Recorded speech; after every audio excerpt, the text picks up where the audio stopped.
दोस्तों नमस्कार।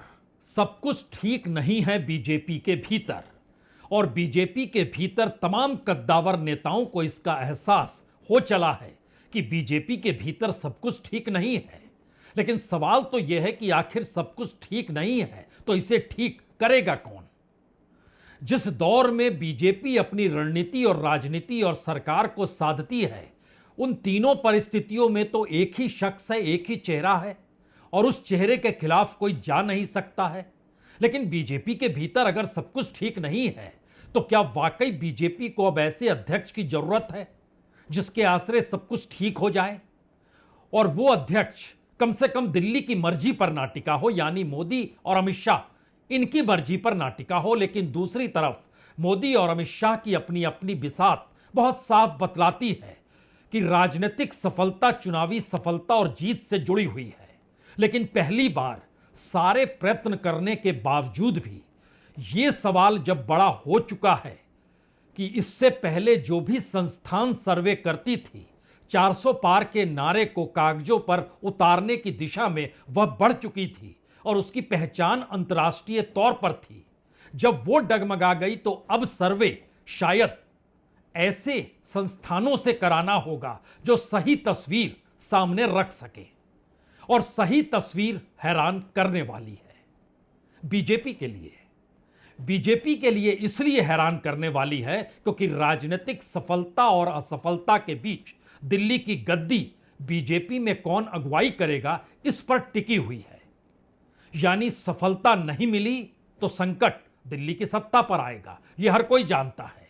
और सर्वे अगर यह इंडिकेट करने लग जाएं कि हरियाणा के भीतर 90 सीटों में से ऐसी बुरी गत बीजेपी की होने वाली है जो इससे पहले कभी हुई नहीं, और महाराष्ट्र के भीतर तो जब से उसने शिवसेना का हाथ थामा या कहें उससे पहले की भी राजनीति जिस तर्ज पर की, वो तमाम चीजें एक झटके में इस विधानसभा चुनाव में जो नवंबर में होने हैं उसमें धुल जाएंगे, यानी सुपड़ा साफ हो जाएगा। तब जरा कल्पना कीजिए कि कितनी बेचैनी या कितनी घबराहट दिल्ली में मची हुई होगी और वो कौन कौन से उपाय किस किस रूप में किए जा रहे होंगे कि वो कौन से मुद्दे हैं जिन मुद्दों के आश्रय आगे बढ़ा जाए। यह इंटरनल सर्वे अपने आप में चौंकाने वाला तो हो सकता है, लेकिन चौंकाने से ज्यादा दिल्ली के भीतर उस ताजपोशी को लेकर सवालिया निशान खड़ा कर रहा है जो कि बीजेपी के अध्यक्ष की होनी है। और नागपुर के राजनीतिक गलियारों में यह चर्चा जोर पकड़ चुकी है। अगर यह परिस्थिति है और जो सर्वे है जो हम आपको बतलाएंगे, अगर इस आश्रय बीजेपी चल पड़ी है तो इसके मतलब बहुत साफ हैं। ना चेहरा चल रहा है, ना रणनीति ठीक है, ना सरकार की दिशा ठीक है और ना ही उसके द्वारा उठाए गए मुद्दे पटरी पर हैं। सब कुछ आपके खिलाफ है। तो नागपुर से ही आने वाले उन संजय जोशी को क्या अध्यक्ष बना दिया जाए? यह नागपुर के गलियारों की चर्चा है जो दिल्ली तक पहुंची है। संजय जोशी मोदी और शाह की राजनीति में फिट बैठते नहीं हैं, बिल्कुल खिलाफ हैं, लेकिन संगठन को मथने में माहिर हैं। संगठन को मथते हैं तो बीजेपी एकजुट हो जाती है, इसका एहसास सरसंघ चालक तक को है। लेकिन आज अध्यक्ष का जिक्र नहीं करेंगे, उस पर फिर कभी बतलाएंगे। आज तो मौका उस रिपोर्ट को लेकर मची हड़कंप को लेकर है जिसके बाद महाराष्ट्र के भीतर दर्जन भर नेताओं की नियुक्ति हो गई है कि आप इस क्षेत्र को देखेंगे, कौन मराठवाड़ा को देखेगा, कौन पश्चिम महाराष्ट्र को देखेगा, कौन नागपुर संभाग को देखेगा, कौन मुंबई को देखेगा। और इन्हीं परिस्थितियों के भीतर हरियाणा की दिशा में कदम बढ़ते बढ़ते आज जब मैनिफेस्टो जारी हुआ तो उसने भी संकेत दे दिए कि दरअसल 24 घंटे की मशक्कत के बाद इस मैनिफेस्टो को तैयार किया गया, या फिर कांग्रेस के मैनिफेस्टो का इंतजार करके उसके बाद इस मैनिफेस्टो को इस तर्ज पर रखा गया जिससे जनता को यह लगे कि दरअसल पहली बार बीजेपी सत्ता में आने का प्रयास कर रही है और एक मैनिफेस्टो सामने रख रही है। यानी बीते 10 वर्षों में उसने क्या किया क्या नहीं किया ये जनता वोटर भूल जाए। क्या यह संभव है? इस दौर में मुद्दों की तलाश करती हुई बीजेपी राजनीतिक तौर पर कितनी सक्रिय है? आप कह सकते हैं राहुल गांधी इसीलिए निशाने पर है। और राहुल गांधी के साथ पाकिस्तान को जोड़ना, आतंकवादियों को जोड़ना, ये तमाम परिस्थितियां मौजूदा वक्त में महाराष्ट्र और हरियाणा के या कहें जम्मू कश्मीर के चुनाव को लेकर भी क्या एक नई ऐसी लकीर खींचने की कोशिश है जिसमें लोग भूल जाएं कि 10 बरस तक बीजेपी की सत्ता हरियाणा में रही तो उसने क्या किया, और खास तौर से 2019 के बाद जब एकनाथ शिंदे यानी शिवसेना को तोड़कर लाया गया और उसके बाद उन्हें मुख्यमंत्री बनाया गया, अपने ही सीएम को डिमोट करके डिप्टी सीएम बनाया गया, भ्रष्टाचार भ्रष्टाचार कहते हुए अजीत पवार को ले आया गया, तो क्या राजनीतिक तौर पर महाराष्ट्र में जमीन बचेगी? जी नहीं। सर्वे का आकलन बहुत साफ है, जिले दर जिले, सीट दर सीट। और यह चौंकाने वाला इसलिए नहीं है क्योंकि दोनों राज्यों की परिस्थितियां बीजेपी के अनुकूल है नहीं, और इस दौर में नए नए रास्ते खोजने की शक्ल में खुद प्रधानमंत्री बढ़ चुके हैं। वो चाहते हैं कि इस देश के भीतर दोबारा से वह पुरानी पारंपरिक परिस्थितियां लौट आए। इसीलिए आज जब वो जम्मू कश्मीर में थे तो उन्होंने धारा 370 का जिक्र कांग्रेस और नेशनल कॉन्फ्रेंस से करते करते पाकिस्तान तक का कर दिया। इसको सिर्फ सुन लीजिए, यह मुद्दों के आश्रय है। इसके बाद पोटली खुलेगी उस सर्वे की, और उस सर्वे के आश्रय बीजेपी के उस तैयारी की जिसकी अपनी राजनीतिक जमीन इस दौर में गायब हो चली है। हम जम्मू कश्मीर में पाकिस्तान के एजेंडा को लागू नहीं होने देंगे।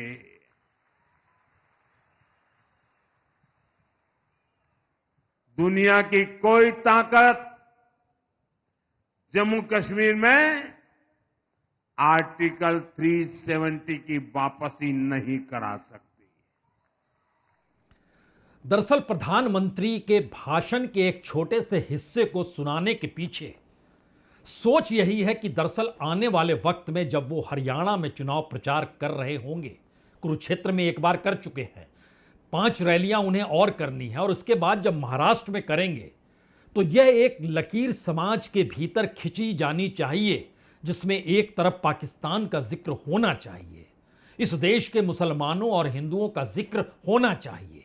राजनीतिक तौर पर समाज के भीतर वोटों के ध्रुवीकरण की दिशा जो इससे पहले बनती चली आ गई, उसको दोबारा से जागृत कैसे किया जा सकता है, यह एक राजनीतिक प्रयोग है।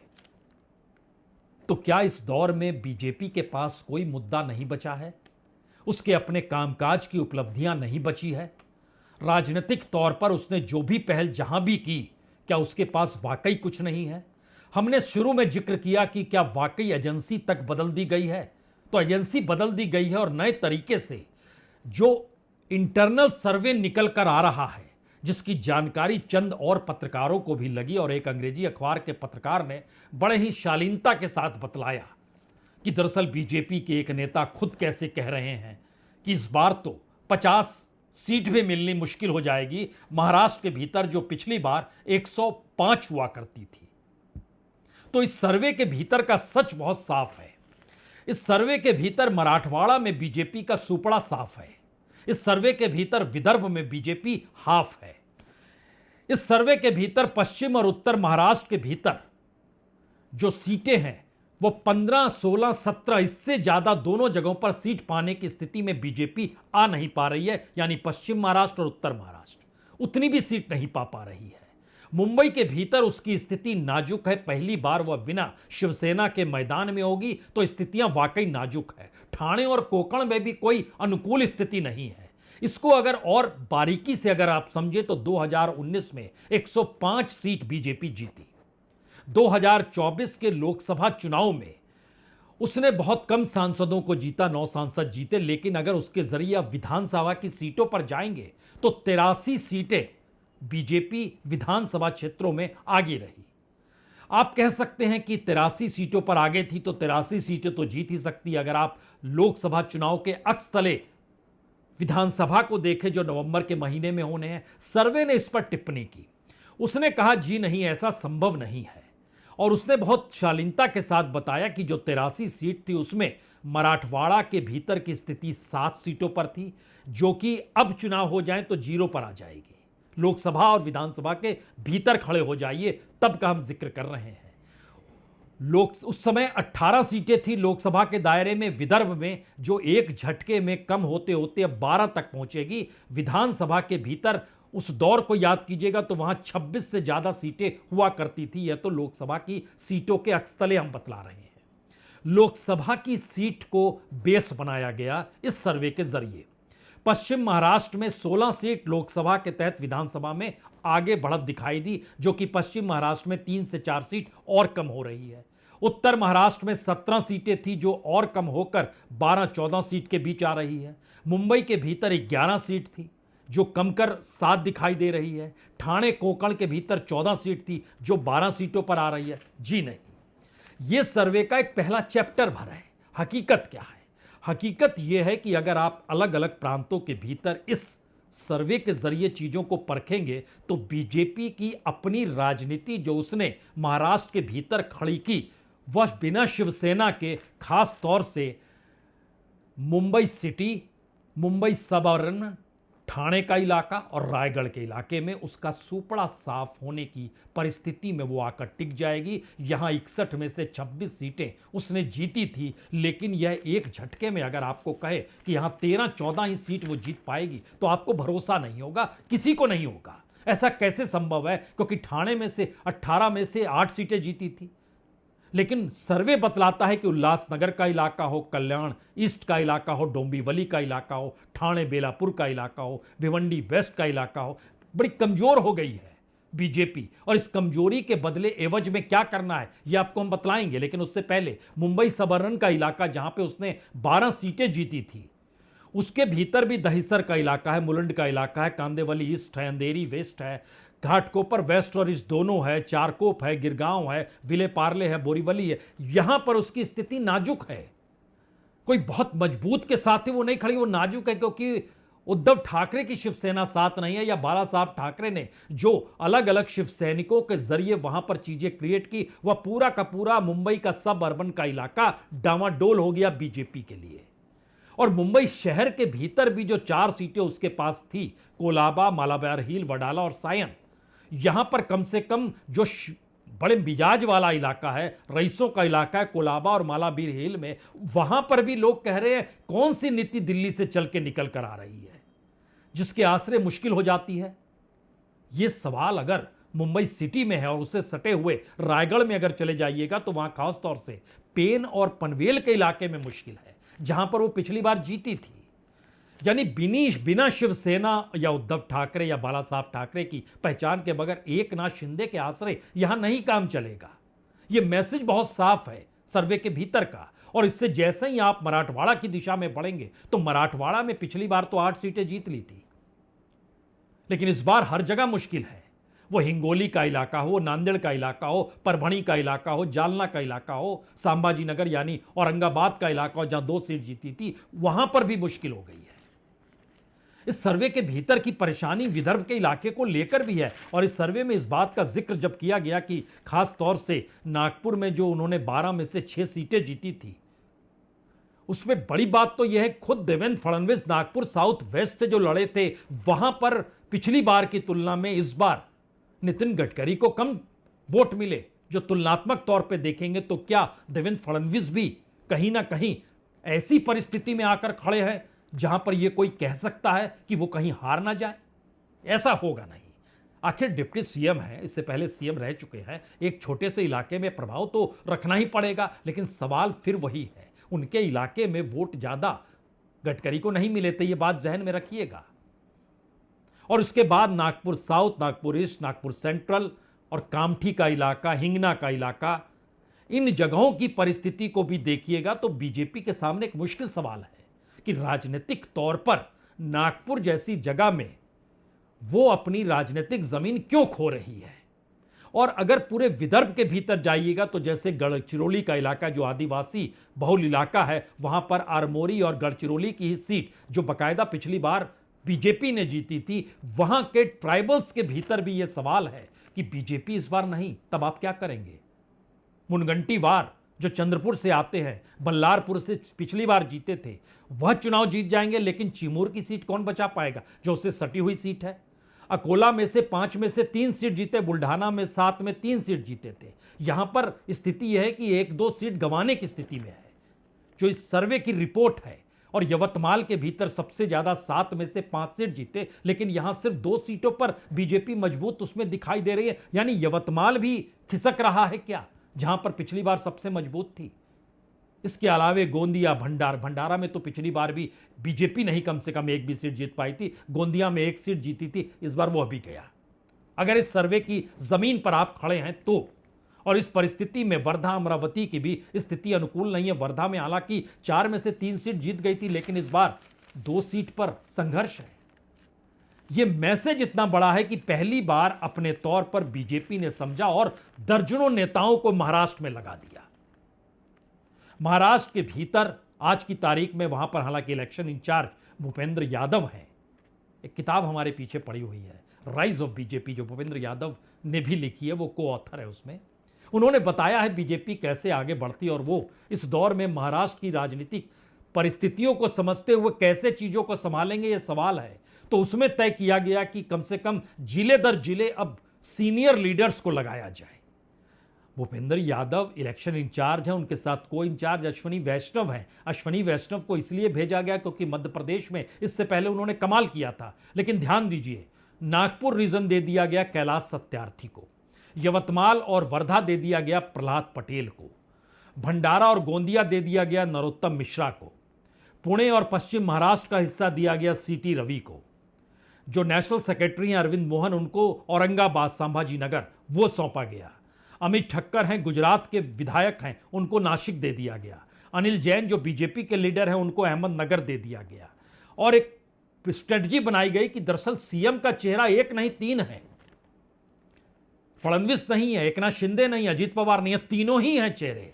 और इस रणनीति के तहत बनाइए, अन्यथा आपके पास 50 सीटें भी नहीं आएगी। और उसमें सर्वे में एक नोट बड़ा चौंकाने वाला है कि 105 विधायकों में से कम 70 एमएलएस को आप बदल डालिए,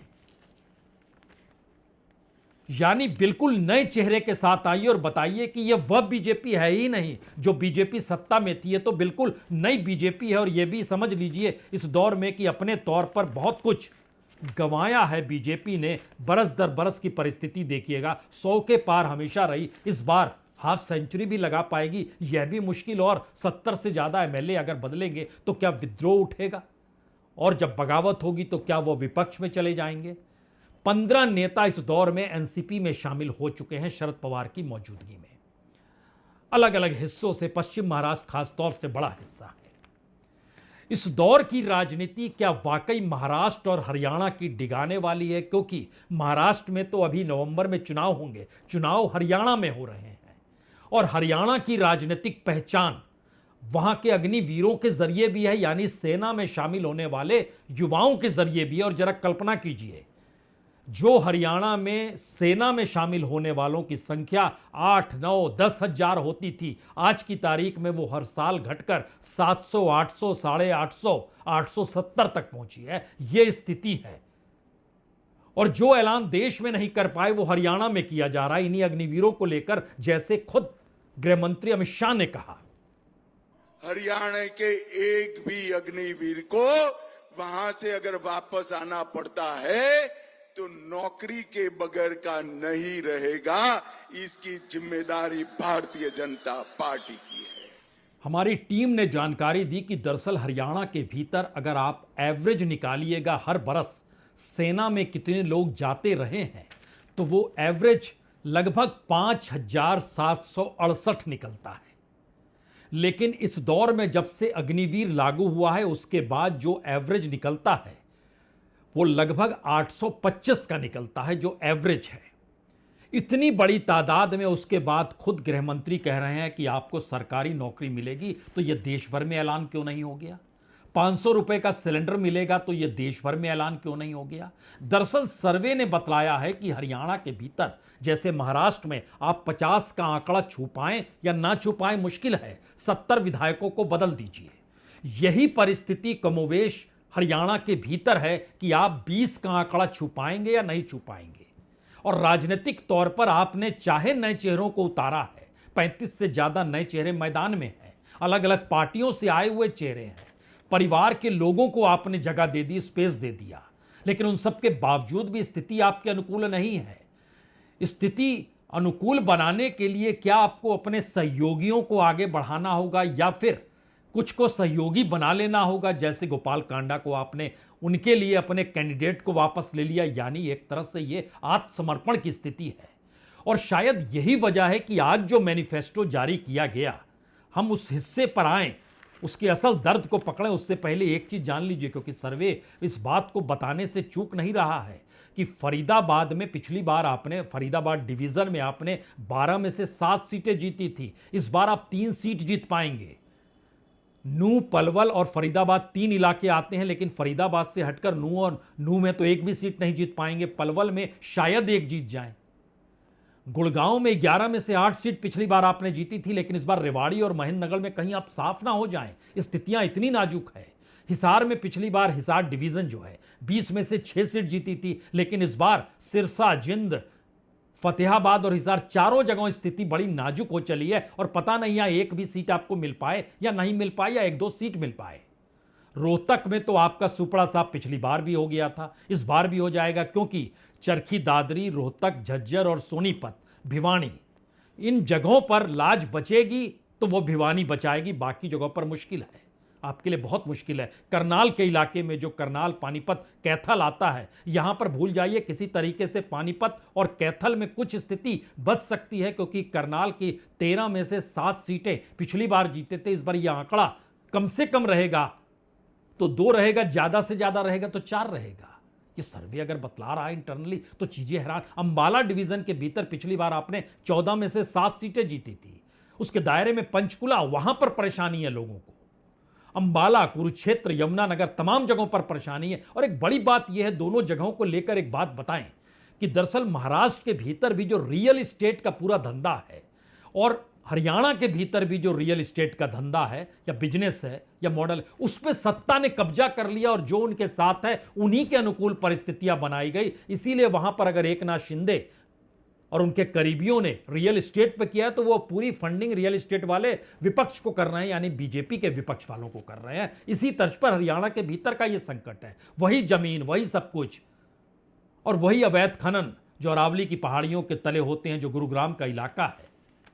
इसीलिए जो पूरा का पूरा मैनिफेस्टो जो रखा गया उसको भी अगर आप परखेंगे तो महिलाओं को अगर कांग्रेस 2000 दे रही है तो हम 2100 दे देंगे। सवाल ये नहीं है 2100 दे देंगे, सवाल यह है कि इससे पहले आपके पास पैसे नहीं थे क्या? ये झटके में पैसे आ गए। अस्पताल के 300-400 करोड़ रुपए पेंडिंग पड़े हुए हैं जो आपको काम कराना चाहिए था, 10 सालों में नहीं हुआ, लेकिन एक झटके में मैनिफेस्टो जारी करते हुए लिख दिया कि अब 10 लाख के इलाज का जिक्र कर रहे हैं जो आपको फ्री में दिया जाएगा। जो आईएमटी है, आईएमटी का जिक्र करें उससे पहले हमें लगता है जो मैनिफेस्टो आज जारी कर रहे थे बीजेपी अध्यक्ष नड्डा साहब, उनको सुनना चाहिए।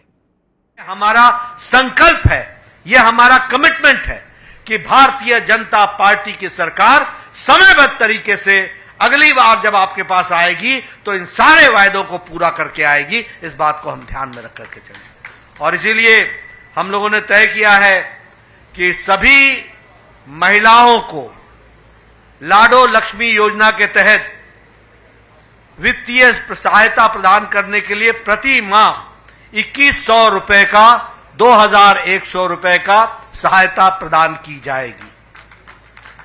उसी तरीके से आईएमटी खरखोदा के तर्ज पर 10 अत्याधुनिक यानी मोस्ट मॉडर्न इंडस्ट्रियल शहर बनाए जाएंगे। दरअसल आईएमटी खरखौंदा की तर्ज पर 10 इंडस्ट्रियल सिटी बनाने का जिक्र इस मैनिफेस्टो में किया गया, जिसका जिक्र बीजेपी के अध्यक्ष नड्डा साहब कर रहे थे। और कहा गया कि 50,000 युवाओं को हर इंडस्ट्रियल क्षेत्र में नौकरी मिल जाएगी। लेकिन यह भी तो समझना होगा 10 बरस में एक भी आईएमटी क्यों नहीं डेवलप कर पाए? अब 10 औद्योगिक शहर कैसे बना देंगे? जो एमएसपी है वो कानून की शक्ल में नहीं है, लेकिन हम 24 उस पर दे देंगे। कानून नहीं रहेगा तो एमएसपी जो इस देश के भीतर चावल और गेहूं तक का है, उस एमएसपी पर क्या वाकई किसानों को कीमत मिलती है? नहीं मिलती है। उसको कानून बनाइएगा तभी मिलेगी। हरियाणा का किसान इसे नहीं समझेगा तो कौन समझेगा? लेकिन फिर भी बीजेपी जिक्र कर रही है। 2 लाख पद खाली पड़े और जानकर आपको हैरत नहीं होनी चाहिए 2014 में जब सरकार आई थी बीजेपी की उस वक्त 2,25,000 पद खाली थे और आज की तारीख में 2 लाख पद खाली पड़े हैं और उनको भरने का जिक्र कर दिया बीजेपी ने, हम दे देंगे। अब सवाल यह है कि इस दौर में सरकार मकान बनाने का जिक्र कर रही है। एक इंदिरा आवास योजना शुरू की गई थी 100-100 गज के प्लॉट की, अब स्कीम कांग्रेस ने शुरू की है, लेकिन इंदिरा आवास योजना को हरियाणा में बंद किया गया। इस दौर में आवास नहीं, लेकिन अब 5 लाख घरों का जिक्र हो रहा है। यह भी हैरत में मत आइए, कोई बड़ा अस्पताल इस दौर में हरियाणा में खुला नहीं है।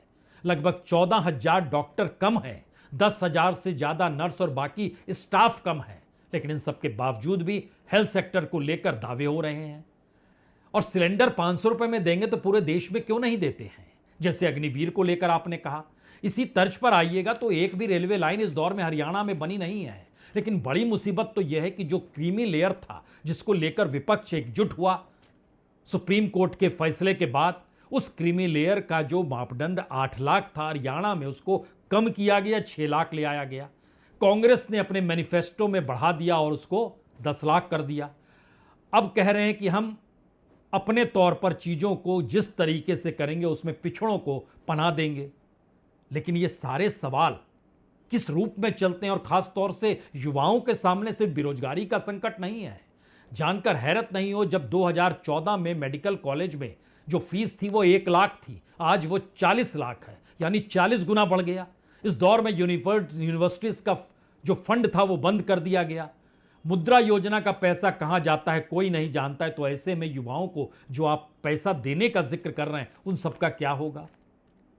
सुप्रीम कोर्ट तक मामला गया जो अवैध खनन का है और जो अरावली की पहाड़ियों को काटने का जिक्र है, लेकिन आप वहां पर अब जंगल सफारी का जिक्र कर रहे हैं। यानी राजनीतिक तौर पर कैसे बचा जाए, कौन से मुद्दे उठाए जाएं, उन मुद्दों के आश्रय बीजेपी कैसे जागृत हो जाए, और अगर नहीं हो तो फिर हमारे पास क्या उपाय बचेगा। शायद ये अंतर्विरोध बीजेपी के भीतर अब आ चुका है, और इस अंतर्विरोध का कोई जवाब इसलिए नहीं है क्योंकि अलग अलग कंपनियों के जरिए जब आप सर्वे कराते हैं और जानकारी हासिल करते हैं और ये कहकर भेजते हैं कि असल तस्वीर बताना, और असल तस्वीर में हरियाणा में 90 में से 20 सीट जो पिछली बार 40 थी यानी आधी हो गई, और यही स्थिति महाराष्ट्र के भीतर पिछली बार 288 में से 105 थे, इस बार वो 50 पर आ रहे हैं।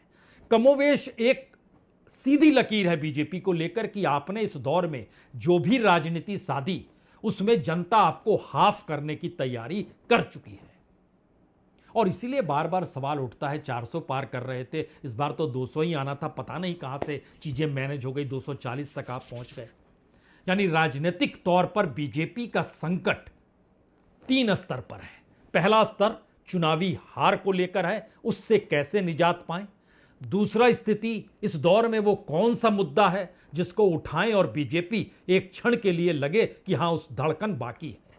और तीसरी परिस्थिति है कि चुनावी हार की स्थिति के बाद जो बीजेपी जिन हाथों में अभी तक खेल रही है उन चेहरों का क्या होगा, उन नेताओं का क्या होगा, और क्या सिर्फ एक अदद बीजेपी का अध्यक्ष नया जो आएगा वो दिल्ली के इशारे पर नहीं होगा, उससे निदान हो जाएगा और वो नाम संजय जोशी का होगा।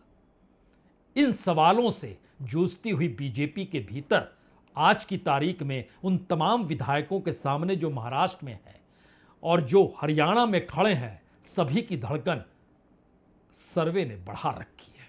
बहुत बहुत शुक्रिया, बहुत बहुत शुक्रिया।